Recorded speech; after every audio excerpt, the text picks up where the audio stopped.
ভারত বাংলাদেশ সীমান্তে push in ঘিরে ক্রমশ বাড়ছে উত্তেজনা।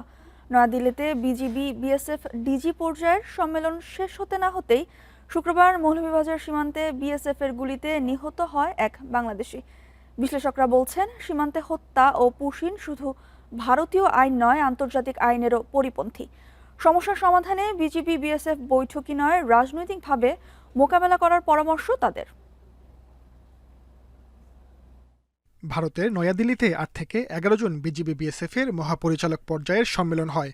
পরে দুই দেশের যৌথ বিবৃতিতে স্থান পায় সীমান্ত হত্যা, নিরাপত্তা, সহিংসতা প্রতিরোধ, পুশিন ও মাদক চোরাচালান সহ নানা বিষয়। সম্মেলন শেষের একদিন পরেই বৃহস্পতিবার সন্ধ্যায় মৌলভীবাজারের কুলাউড়া সীমান্তে বিএসএফের গুলিতে মারা যান মুজিব আলী নামের ২০ বছরের এক বাংলাদেশি। এদিকে রোববার ভোরে চুয়াডাঙ্গা সীমান্তে বিএসএফের ১৪ জনকে পুশিনের চেষ্টা আটকে দেয় বিজিবি।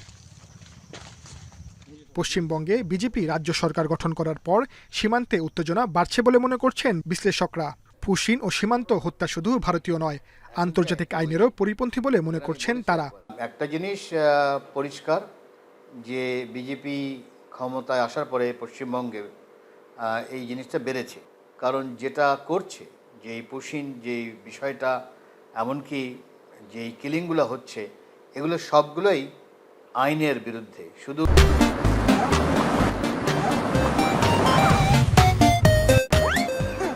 আন্তর্জাতিক আইনের বিরুদ্ধে না, ভারতের যে আইন আছে সেটার বিরুদ্ধে কিন্তু একটা আনলফুল জিনিসটা হচ্ছে।